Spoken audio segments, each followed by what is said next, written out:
Bonjour et bienvenue sur ma chaîne YouTube. Cette chaîne a pour vocation de parler de l'énergie vitale, le Ki, le Chi, le Prana, donc toutes ces appellations pour parler de l'énergie. Cette énergie, on la retrouve dans les végétaux, les êtres humains, les insectes, les minéraux. Donc elle est vraiment présente dans tout ce qui est vivant. Alors pour moi, effectivement, les minéraux sont vivants également. Ils ont un rythme beaucoup plus long, mais ça reste des êtres vivants. Donc je m'appelle Jérôme Paraché, je suis énergéticien. J'ai à cœur d'accompagner les personnes qui souhaitent se reconnecter à eux-mêmes pour pouvoir activer leur sérénité et vivre pleinement leur vie. Donc mon cabinet est situé à Le Tillet dans le 95 et donc je vais vous présenter aujourd'hui l'aura et les corps subtils. Alors l'aura, qu'est-ce que c'est? C'est une composante énergétique de notre être. C'est un champ bioénergétique qui est créé par les corps subtils. Et les corps subtils, ils sont rattachés, chaque corps subtil est rattaché à un chakra principal. Ce qui fait donc, on va voir aujourd'hui 7 corps subtils. Chaque corps a la même couleur que le chakra qui lui est associé. Donc je rappelle, les chakras, on l'a vu dans une vidéo précédente, en détail avec les caractéristiques. Là, les corps, ils vont avoir d'autres caractéristiques, une autre appellation également. Ces corps donc, vont être situés soit à l'extérieur ou soit à l'intérieur de notre corps physique. On verra dans le détail après. Et ces corps, en fait, ils émettent un champ, ils rayonnent. Chaque corps rayonne. Le premier chakra, par exemple, il a un corps subtil, c'est notre corps physique. Donc là, il n'y a pas de rayonnement, ça se limite vraiment à notre corps physique. Le deuxième, il rayonne un peu plus, et ainsi de suite. Et c'est de plus en plus grand, et c'est une énergie aussi de plus en plus subtile. Donc on a vu que les corps subtils avaient une couleur qui était associée au chakra. La couche du rayonnement, ça va être pareil, ça va rayonner avec la couleur. Par contre, la couleur va dépendre de l'état émotionnel. Comme le corps va dépendre de l'état émotionnel, donc ça va être plus ou moins marqué par la couleur du chakra, mais ça va avoir des tendances plus ou moins lumineux ou sombre, et ça va être plus ou moins bien réparti sur le corps. Et donc dans la couche aurique, ça va être pareil. Et un détail près, en fait, c'est que les couches dans l'aura se superposent et se mélangent. Du coup, il peut y avoir des mélanges de couleurs, et ça donne donc une lecture plus compliquée, parce qu'on a vraiment une palette très très diverse de couleurs. Et du coup, si on souhaite expliquer la correspondance émotionnelle, là on rentre vraiment dans quelque chose de très, très pointu. Oui. Donc notre aura, en fait, c'est une enveloppe, c'est un champ bioénergétique qui nous entoure, et c'est aussi une forme de protection. C'est par notre aura, en fait, qu'il y a tous les échanges énergétiques des éléments extérieurs. Donc quand je dis éléments extérieurs, c'est tout ce qui ne nous touche pas.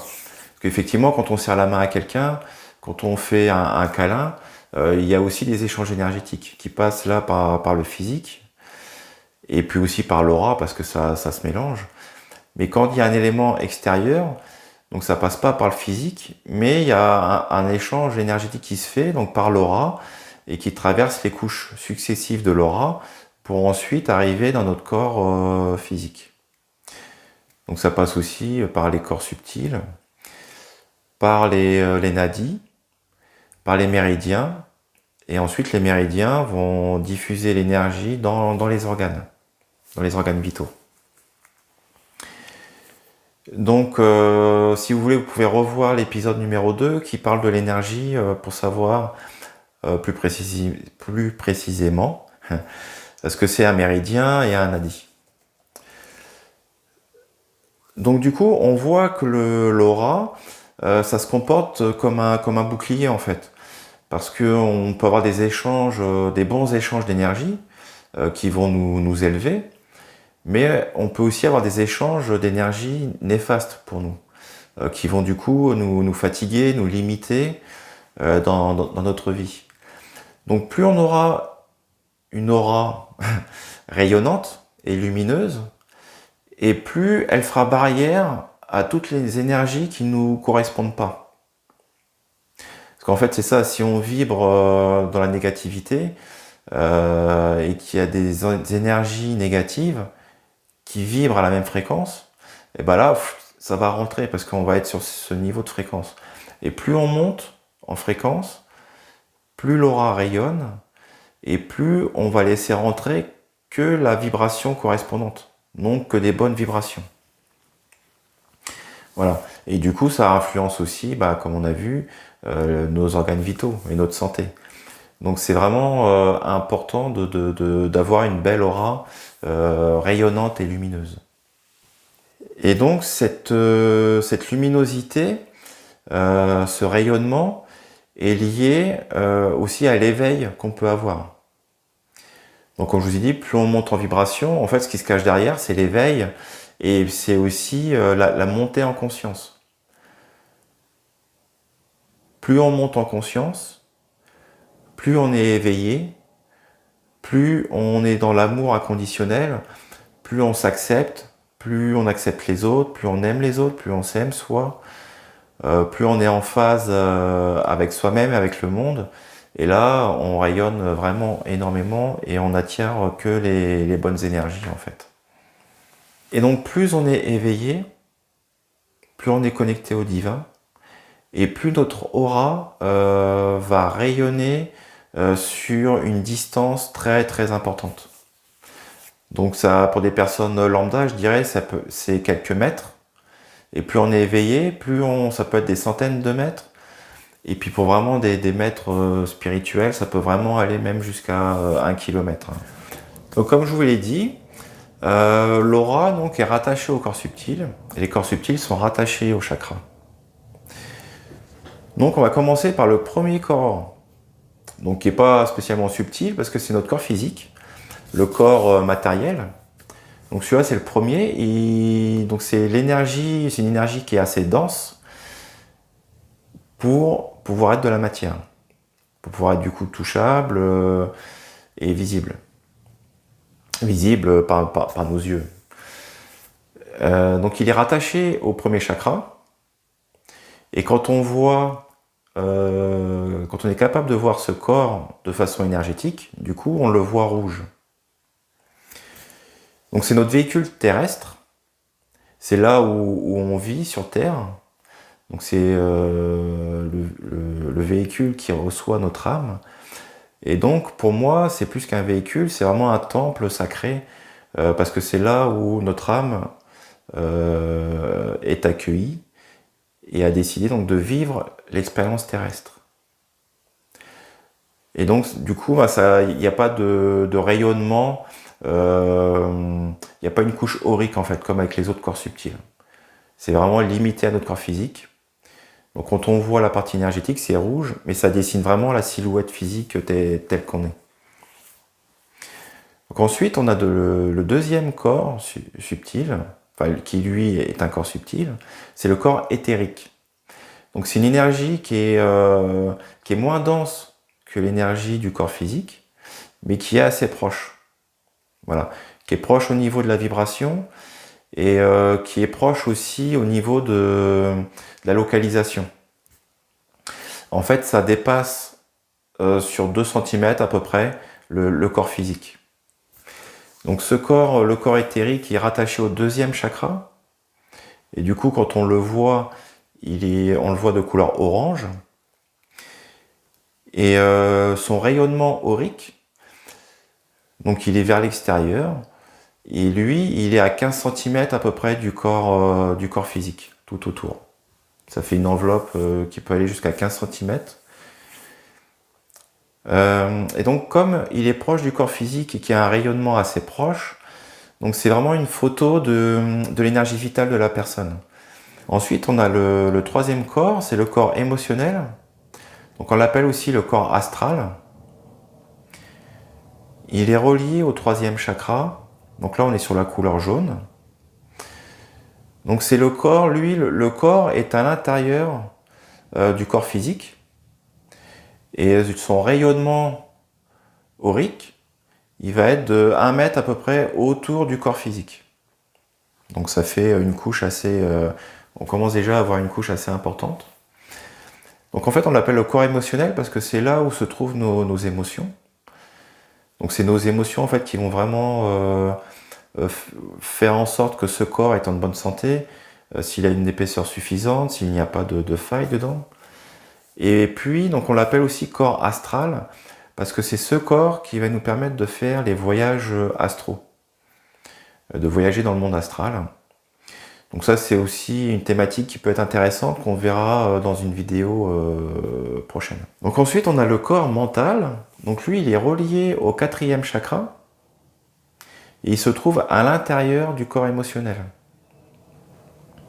Donc plus on va monter dans les corps, et plus donc on va se retrouver à l'intérieur, et ils vont réduire donc en fait en taille également. Donc son rayonnement, lui, il se situe à 2 mètres, donc là ça commence déjà à être important, à 2 mètres autour du corps physique. Donc c'est 1,80 m, 2 mètres dans ces eaux-là. Donc lui, il représente l'activité cérébrale, les pensées, si elles sont bonnes ou mauvaises. Donc pareil, ça va influencer sur l'épaisseur de cette couche, sur les failles de cette couche. Ensuite, donc on a le corps causal, qui lui est rattaché au 5e chakra. Donc le 5e chakra, c'est le chakra de la gorge. Il a une couleur bleu ciel. Et lui, il se trouve à l'intérieur du corps mental. Donc le rayonnement de ce corps, il est plutôt à 3 mètres autour du corps physique. Donc là, on prend encore plus d'espace. Et le corps causal, en fait, c'est le corps où il y a les causes et les effets. C'est le principe du karma. Toute notre histoire karmique est située dans ce corps. Et donc, si on a nettoyé suffisamment notre karma, nos vies antérieures, donc on va avoir un corps et un rayonnement qui seront d'une épaisseur suffisante et d'un rayonnement harmonieux. Ensuite, donc, on passe au corps spirituel, qui est appelé aussi le corps bouddhique. En fait, il y a plusieurs appellations dans les corps. Là, moi, je vous présente ma vérité, en fait. Mais c'est vrai qu'on trouve beaucoup d'informations sur Internet, des choses qui, à mon sens, du coup, ne sont pas dans ma vérité. Voilà. Donc après, vous êtes libre, bien sûr, de faire votre propre expérience et puis de constituer votre propre vérité. Donc je reviens au corps spirituel. Donc c'est le corps qui est formé en fonction de l'éveil.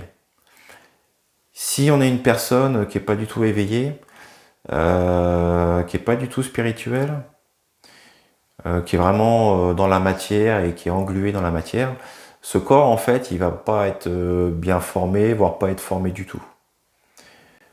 Voilà. Donc il est relié au 6e chakra, donc c'est le 3e œil qui est ici, qui est de couleur bleu indigo.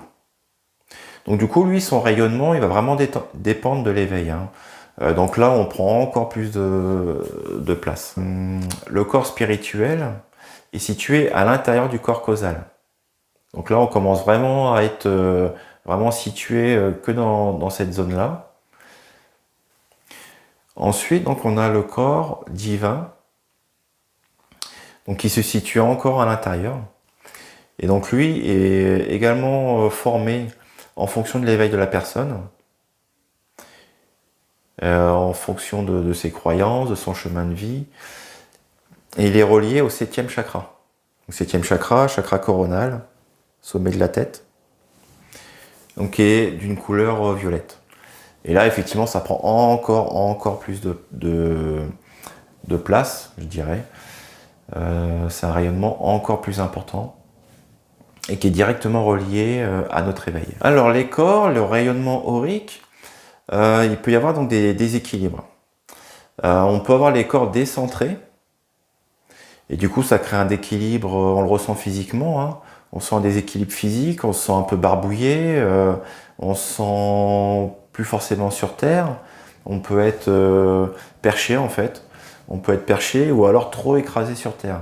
On peut être déséquilibré physiquement, on peut avoir du mal, on peut se cogner du coup, on peut se cogner dans des portes, dans des meubles, on peut avoir des pertes d'équilibre également. Donc Donc il y a toute cette partie de décentrage des corps. On peut avoir des failles, donc en fonction des émotions, des pensées, en fonction des blessures karmiques, de notre éveil qui est plus ou moins établi. On peut avoir des failles et du coup ça laisse rentrer toutes les énergies qui peuvent nous être néfastes. Voilà. Donc le décentrage des corps, les failles, ça peut être créé par des chocs émotionnels, des chocs physiques, dans différents plans de vie.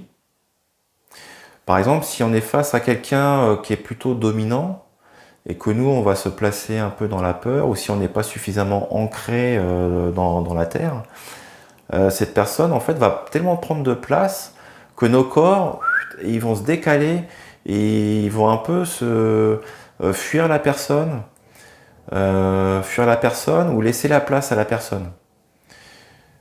Voilà. Donc du coup, ça, aussi quand on se fait crier dessus, quand on a un choc physique, par exemple un accident de voiture, qui a un arrêt brutal physique, et ben, il peut y avoir comme une sorte d'inertie, et les corps ils peuvent être projetés vers l'avant en fait. Il y a vraiment une inertie dans les corps.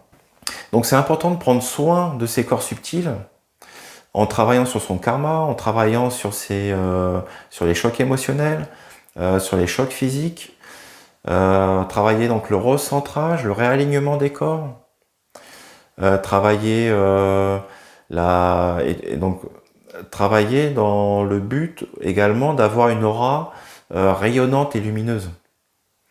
Parce que plus elle est rayonnante et lumineuse, plus elle pourra nous protéger et accueillir que des énergies, que des bonnes énergies pour notre éveil, pour notre bonheur, notre sérénité.